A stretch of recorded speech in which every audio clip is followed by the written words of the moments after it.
Hello दोस्तों, कैसे हो आप सब। मैं देवकीनंदन शर्मा। आज आपको बताने वाला हूं भारतीय संविधान के बारे में।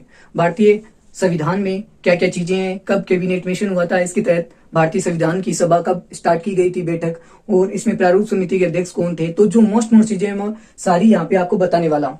भारतीय संविधान के जो सभा के अस्थायी अध्यक्ष कौन थे, स्थायी अध्यक्ष कौन कौन थे, और ये एसएससी में मोस्ट चीजें पूछता है। समिति के कितने सदस्य थे, कितने अनुच्छेद है, कौन से संविधान संशोधन महत्वपूर्ण है, 42वां संविधान संशोधन। तो ये सारा मैं आपको बताने वाला हूँ।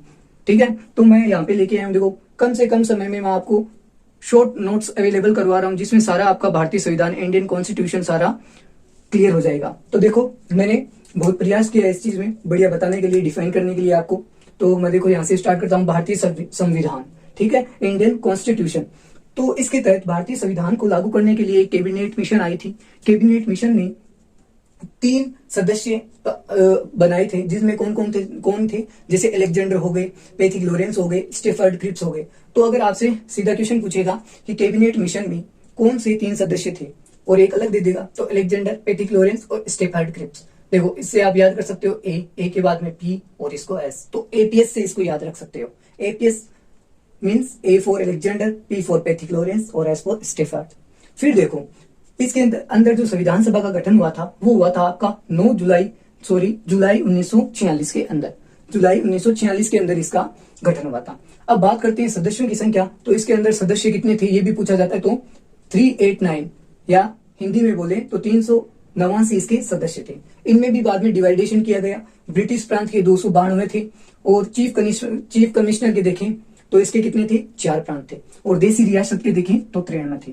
ठीक है, तो ऐसे इन्होंने डिवाइड किया 389 सदस्यों की संख्या को।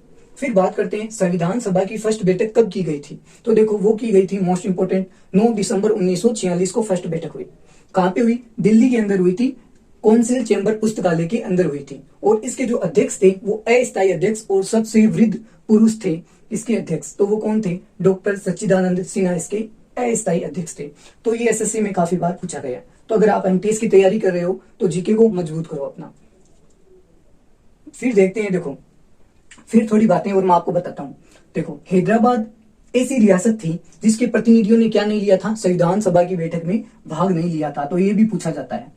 और 10 लाख की आबादी पर एक प्रांत या राज्य या रियासत का आवंटन किया गया था। ठीक है, अगर 10 लाख की आबादी है तो वो प्रांत या रियासत बन सकती है।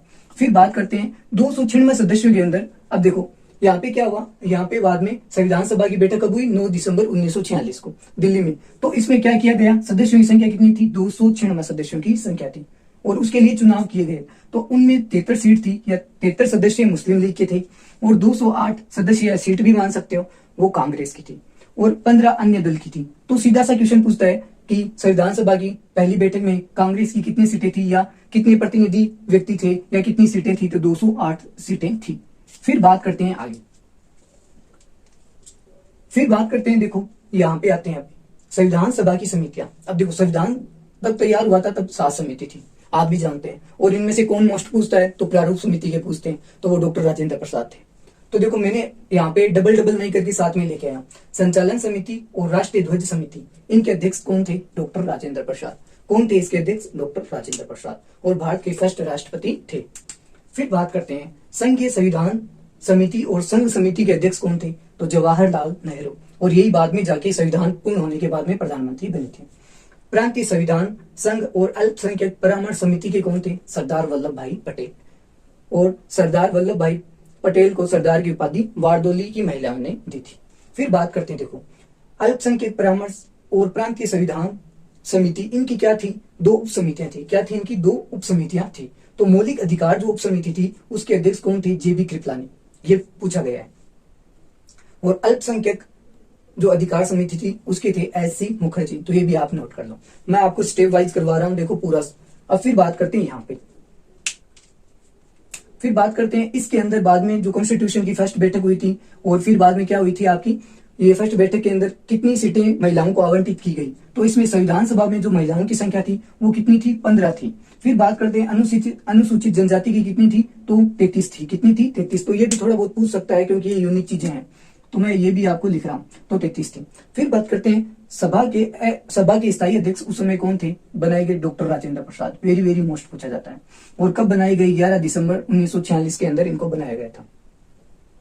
फिर बात करते हैं, देखो अब अन्य बात आती है, तब फर्स्ट बैठक हुई थी तो फिर से क्या किया गया? सांप्रदायिक 296 सीटें आवंटित की गई और उनमें प्रतिनिधियों को विभाजित किया गया। तो उनमें सामान्य जो व्यक्ति थे, जिसमें सारी जातियां आती थी, वो 213 प्रतिनिधि चुने गए। कितने? 213 प्रतिनिधि। फिर बात करते हैं मुस्लिम लीग या मुस्लिम लोगों को कितनी सीटों पर चुना गया? 79 मुस्लिम लोगों के वोट थे। और सिख कितने थे? 4। तो इस प्रकार सांप्रदायिक विभाजन किया गया सीटों का। फिर बात करते हैं, देखो प्रारूप समिति आई। प्रारूप समिति में मैंने आपको बताया था कि विभाजन के बाद संविधान सभा का पुनर्गठन कब किया गया? 31 अक्टूबर 1947 को विभाजन का पुनर्गठन या संविधान सभा का पुनर्गठन किया गया। तब उस समय ये तैयार करना था हमें संविधान। तो देखो संविधान सभा की सदस्य संख्या कितनी थी? 299 प्रांत के थे और 70 देशी रियासतों के थे। फिर बात करते हैं स्वतंत्र भारत का मंत्रिमंडल। तो ये मैं बातें आपको बताऊंगा, लेकिन उससे पहले मैं आपको प्रारूप समिति बता देता। तो देखो प्रारूप समिति के अध्यक्ष कौन थे? भीमराव अंबेडकर थे। ये बात आप नोट कर लो क्योंकि ये पूछा जाता है, तो ये तो मोस्ट है। फिर प्रारूप समिति के सदस्य कितने थे? तो 7 थे। भीमराव अंबेडकर इनमें इंक्लूड है, ठीक है। और सब नाम किस पे आधारित है? भगवान कृष्ण पे आधारित है। एक या दो नाम वो मैं आपको याद करा दूं। देखो A.N. गोपाल स्वामी, अल्लादी, देखो इसमें कृष्ण आ गया, अल्लादी कृष्णा स्वामी। कन्हैयालाल, इसमें कन्हैयालाल नाम आ गया। माधव, भगवान कृष्ण को माधव भी तो कहते हैं, माधव हो गया। और D.P. खेतान हो गया। और D.P. खेतान की मृत्यु के बाद या निधन के बाद T.T. कृष्णलाल को इस समिति का बनाया गया। फिर सैयद मोहम्मद सादुल्ला, तो एक मुस्लिम इनके अंदर थे, सैयद मोहम्मद सादुल्ला, तो ये भी मोस्ट हो सकते हैं। और D.P. खेतान के निधन के बाद में T.T. कृष्णाचार्य को बनाया गया था, तो सदस्य चुना गया। तो ये दोनों क्वेश्चन आपके मोस्ट बनते हैं। और कभी कभी अल्लादी कृष्ण स्वामी को भी पूछा जाता है। तो ये हो गई प्रारूप समिति। मैं स्टेप वाइज चल रहा हूँ। अब ये थर्ड स्टेप है। इसमें क्या हुआ कि विभाजन, जब भारत पाकिस्तान अलग अलग हुआ तो फिर से संविधान को बनाया गया और उसमें किया गया कि भाई संविधान सभा की बैठक कब होगी? तो विभाजन के बाद संविधान सभा का पुनर्गठन किया गया और इसकी बैठक कब की गई? 31 अक्टूबर 1947 को की गई। इसमें देखो सदस्य या प्रतिनिधित्व मंडल कितना रखा गया है, कितनी सीटों पर आवंटन किया गया। तो संविधान सभा की सदस्य संख्या कितनी थी? प्रांत के थे 299 प्रतिनिधि और 70 देशी रियासतों के थे। तो ये चीजें आप नोट कर लो। लेकिन शुरू की सीटें पूछी जाती है, जैसे शुरू में कौन सी थी आपकी? ये 389 पूछी जाती है। फिर बात करते हैं, देखो स्वतंत्रता का बाद मंत्रिमंडल क्या बना? मंत्रिमंडल में कौन था कि मान लो उसके अंदर प्रधानमंत्री कौन बना, सूचना संचार कौन था, ठीक है, शिक्षा के मंत्री कौन थे, तो ये सारी चीजें। तो उनमें मोस्ट जो एसएससी रिपीटेड करता है वो मैं आपके लिए लेके आया हूं।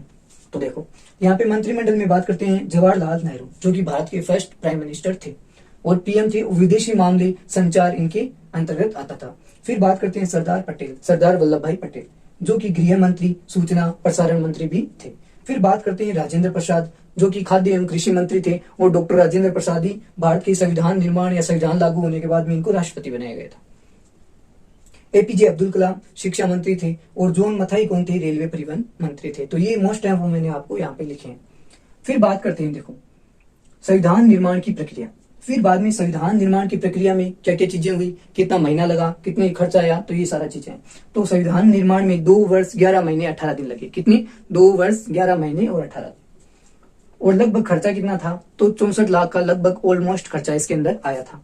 63 लाख 96,000 समथिंग है, लेकिन उनको हम अप्रोक्सीमेट 64 लाख के अंदर मानते हैं। फिर कितने दिन बहस हुई संविधान निर्माण में? तो 114 दिन बहस चली थी। अंतिम बैठक तब या किस दिन हुई या किस डेट को हुई? तो 24 जनवरी 1950 को अंतिम बैठक हुई थी और संविधान लागू हुआ था 26 जनवरी 1950 को संविधान लागू हो गया था। अब देखो इसमें महत्वपूर्ण चीजें क्या पूछता है? वो पूछता है कि सभा के स्थायी अध्यक्ष वो डॉक्टर राजेंद्र प्रसाद हो गए। फिर बात पूछता है कि भीमराव अंबेडकर भारत स्वतंत्र होने से पहले कहाँ की निर्वाचन या कहाँ से निर्वाचित हुए थे? तो फर्स्ट वो भारत की स्वतंत्रता प्राप्त होने से पहले कोलकाता से निर्वाचन उनका हुआ था, कोलकाता वेस्ट बंगाल से। फिर स्वतंत्रता के बाद यानी भारत स्वतंत्र हुआ, यानी भारत और पाकिस्तान को अलग बना दिया गया, तब इनका निर्वाचन मुंबई से हुआ था। तो ये क्वेश्चन काफी मोस्ट बनता है। वापस बता देता हूँ, भारत स्वतंत्र नहीं हुआ था, उससे पहले भीमराव अंबेडकर का निर्वाचन कोलकाता से हुआ था। फिर स्वतंत्रता के बाद मुंबई में हुआ था या मुंबई की सीट से हुआ था। तो ये चीजें आपकी बहुत ही मोस्ट इंपोर्टेंट क्वेश्चन है। अध्यक्ष प्रारूप समिति के भीमराव अंबेडकर है। सांप्रदायिक विभाजन 3 में हुआ, सामान्य, मुस्लिम और सिख। तो ये चीजें भी आपको पता होनी चाहिए। कितनी सीटों पर हुआ? 213 सामान्य की, मुस्लिम की 79 और सिख की 4 सीटें। तो ये चीजें आपको पता होनी चाहिए। 10 लाख की आबादी पर प्रांत या रियासत का आवंटन किया गया सीट का। और कौन कौन इसके कैबिनेट के स्थायी सदस्य थे, तो अलेक्जेंडर, पैथिक लॉरेंस और स्टेफर्ड क्रिप्स थे। ठीक है। ब्रिटिश प्रांत को 292 प्रतिनिधिमंडल पे बांटा गया, चीफ कमिश्नर को 4 पे और देशी रियासत 93 में या 93 प्रतिनिधिमंडल या प्रतिनिधि बांटे गए थे या 93 देशी रियासत थी। तो ये चीजें आपको पता होनी चाहिए। मैंने पूरा आपको 100% दिया है बताने का। अब आपके लिए संविधान के जो मोस्ट संशोधन हुए हैं, कितने अनुच्छेद है, 395 अनुच्छेद है, 22 वो आपकी कितनी है, 8 अनुसूचियां हैं। ठीक है। तो मैं ये सारी चीजें, अभी वर्तमान में 12 अनुसूची है, तो मैं सारा आपको डिटेल के साथ बताने वाला हूँ। संविधान की जो प्रस्तावना है उसको संविधान में क्या मानते हैं, कुंजी मानते हैं, लेकिन उसको कानूनी तौर पे संविधान का अंग नहीं माना जाता। तो ये सारी मोस्ट चीजें वो मैं आपको अगली क्लास में बताने वाला हूँ। अगर क्लास अच्छी लगे, एमटीएस के लिए लाभदायक है, तो आप देखिए। धन्यवाद। जय श्री राम।